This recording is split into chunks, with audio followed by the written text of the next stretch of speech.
On s'intéresse aujourd'hui dans cette émission Sanctuaire Normand sur RCF à une grande chaîne fraternelle qui perdure ici à Montligeon depuis plus de 135 ans. Aujourd'hui, que font tous ces, je crois qu'il y a plus de 800 groupes de prière présents dans 180 pays différents, en France, en Afrique, en Asie, en Amérique.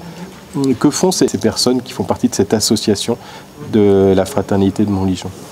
Bien, ils sont chargés de participer à cette œuvre d'apostolat, qui est une œuvre caritative, une œuvre de miséricorde, de faire connaître les besoins de certains défunts. Ils essayent de se retrouver au moins une fois par mois, pour au moins réciter un petit chapelet, de demander l'indulgence. On demande toujours au groupe de prière d'être en lien avec le curé d'une paroisse et de participer à l'apostolat de la paroisse. Donc on cherche à réaliser l'idéal chrétien qui est nous sommes une fraternité. En tant qu'Église, nous sommes un unique corps. Mais nous avons la liberté d'augmenter les liens entre nous. Et la fraternité actuelle de Montligeon, ce sont des gens qui établissent des liens entre eux pour aider une catégorie particulière de l'Église, les défunts pour lesquels peu de gens prient. Quelle était l'intuition à l'origine, il y a 130, 150 ans, de l'abbé Buguet, donc le fondateur de ce sanctuaire ici à Montligeon, quand il a lancé cette fraternité? C'était de constituer une chaîne de prière et une messe continuelle, en fait. Oui, la fraternité est arrivée un tout petit peu après, mais au point de départ, son intuition, c'était offrir pour les défunts une messe perpétuelle. Il avait cette idée un peu curieuse. Dans la tradition de l'Église, depuis Saint Grégoire le Grand, on sait que la répétition de l'offrande du sacrifice de Jésus est bénéfique pour les défunts. Donc la tradition de la messe grégorienne, Jésus qui apparaît à Saint Grégoire pour lui dire que le moine qui avait été trouvé à sa mort avec des pièces d'or dans sa cellule, donc ce qui était quelque chose de catastrophique pour des moines, eh bien il allait pouvoir être délivré du purgatoire à la 30e messe, et Jésus promettait à Saint Grégoire qu'il en ferait autant pour toute personne pour qui on célébrerait 30 messes. On se dit, c'est un peu curieux. Une seule messe a une valeur infinie, c'est le sacrifice de Jésus. Oui, mais le sacrifice de Jésus, on n'est pas capable de le recevoir d'un coup. Et donc, il faut une certaine répétition. Et l'abbé Buguet, il avait cette notion. Il avait commencé relativement vite, après son ordination, à célébrer tous les lundis une messe absolument spontanée, sans recevoir aucune offrande pour cela, mais pour l'âme du purgatoire qui en aurait le plus besoin, pour laquelle personne ne priait. Il a monté son œuvre, il a obtenu l'approbation de l'évêque de Sées, de Trégaro, pour une simple association de récolte d'intentions de messe pour monter une œuvre de messe perpétuelle. Et ensuite, beaucoup de gens se sont inscrits. L'offrande était très très modique. C'était 1 sou par an. Donc l'évêque avait dit, avec 1 sou par an, vous n'arriverez pas à faire célébrer des messes tous les jours, à assurer le gîte et le couvert pour un certain nombre de prêtres tout au long de l'année et pour les siècles à venir. Ce capital était capable de faire vivre des prêtres pour qu'ils célèbrent la messe tous les jours. Et l'abbé Buguet a dit, si, regardez, les inscriptions affluent. Et donc très vite, l'évêque lui a donné des prêtres pour l'aider. Alors là, c'est devenu une confrérie. Les confréries, dans l'histoire de l'Église, c'est très ancien, sont des œuvres qui participent à l'apostolat de l'Église elle-même, avec des prêtres pour encourager cet apostolat. Et cela a permis à l'abbé Buguet de laisser donc quelques confrères s'occuper ici de la chapelle Montligeon. Puis lui, il a commencé à circuler dans le monde. Il a traversé l'océan, c'était quand même au 19e siècle. Il est allé aux États-Unis, il est allé au Canada, pour monter ce qui deviendra ensuite le système des groupes de prière. Et actuellement, c'est l'essentiel. Mais le cœur, c'est la fraternité en tant que telle. Donc à la fois de gens pour lesquels on prie, qu'ils soient vivants ou défunts, et aussi de ceux qui acceptent de prier pour les autres. C'est ceux-là qui sont les membres actifs, qui sont les vrais associés de l'œuvre de Montligeon.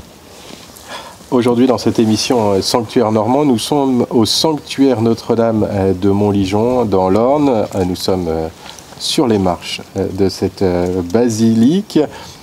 C'est assez impressionnant. Cette fraternité a maintenant plus de 135 ans. Il y a des registres tous les ans.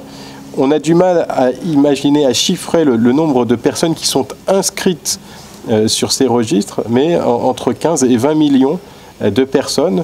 Et qui étant inscrites, on peut prier pour l'œuvre de Montligeon peut prier pour ces personnes défuntes. C'est une estimation un peu à la louche, mais c'est très étonnant que dès le point de départ de l'œuvre, dès les premiers statuts de 1884, là approuvé par Monseigneur Trégarot, le 6e article, c'était toute personne qui contribuera à cette messe perpétuelle sera considérée comme associée et aura son nom inscrit dans un registre déposé auprès de l'autel de la Vierge. Et donc ces registres, cela fait 136 ans qu'on les remplit. On l'a encore déposé, celui pour l'année à peine écoulée, dimanche dernier, là dans le grand obituaire en bois à droite de l'autel. Encore une fois, on peut recommander à la fraternité, on peut recommander des vivants et des défunts. Et ce sont tous les membres de la fraternité actuelle qui prient pour toutes les personnes recommandées à la fraternité. Donc on a ces deux types de noms.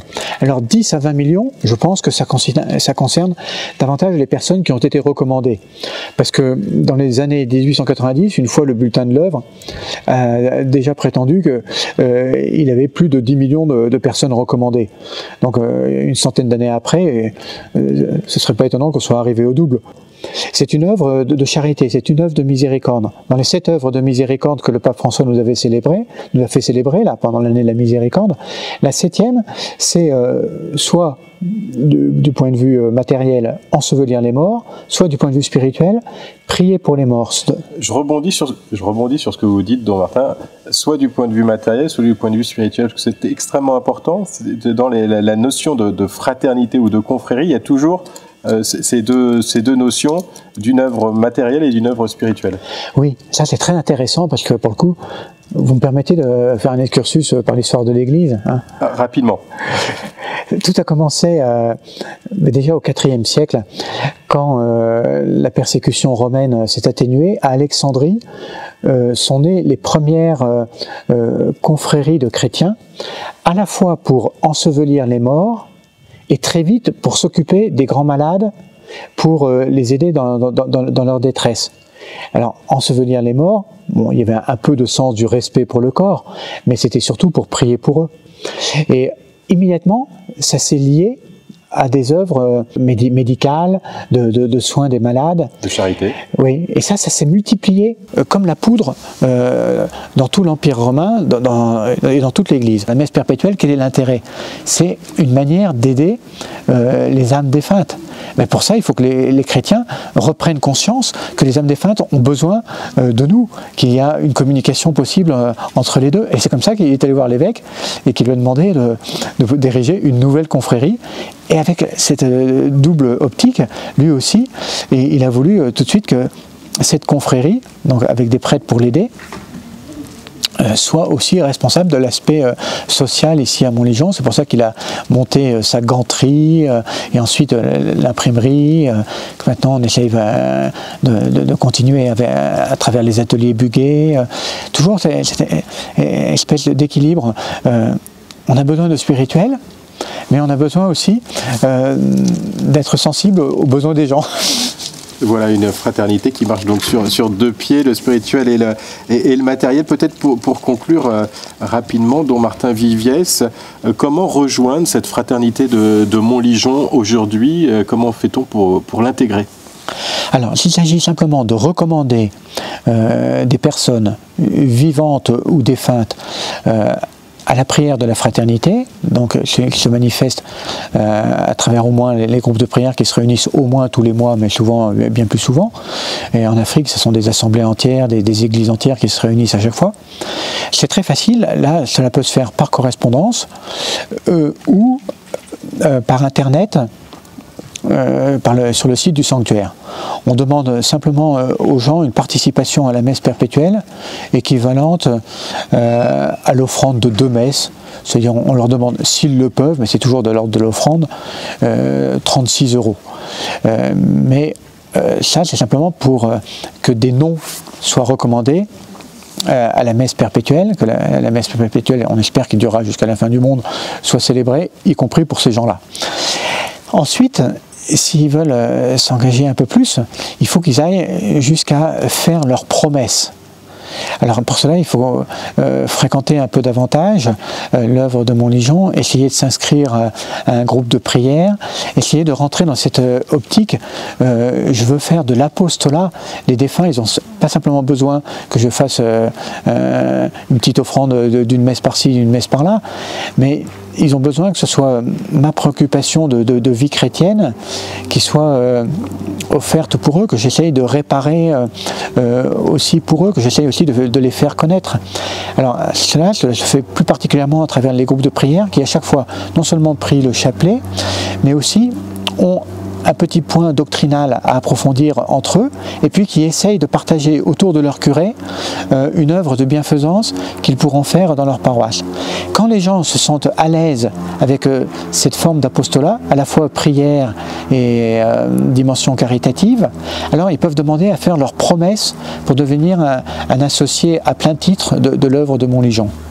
Un grand merci en tout cas, don Martin Viégès, de nous avoir permis de découvrir ou de mieux connaître cette fraternité de Montligeon ici au sanctuaire Notre-Dame de Montligeon dans l'Orne. Et donc on l'a bien compris, tous les renseignements, vous pouvez les retrouver sur le site internet montligeon.org.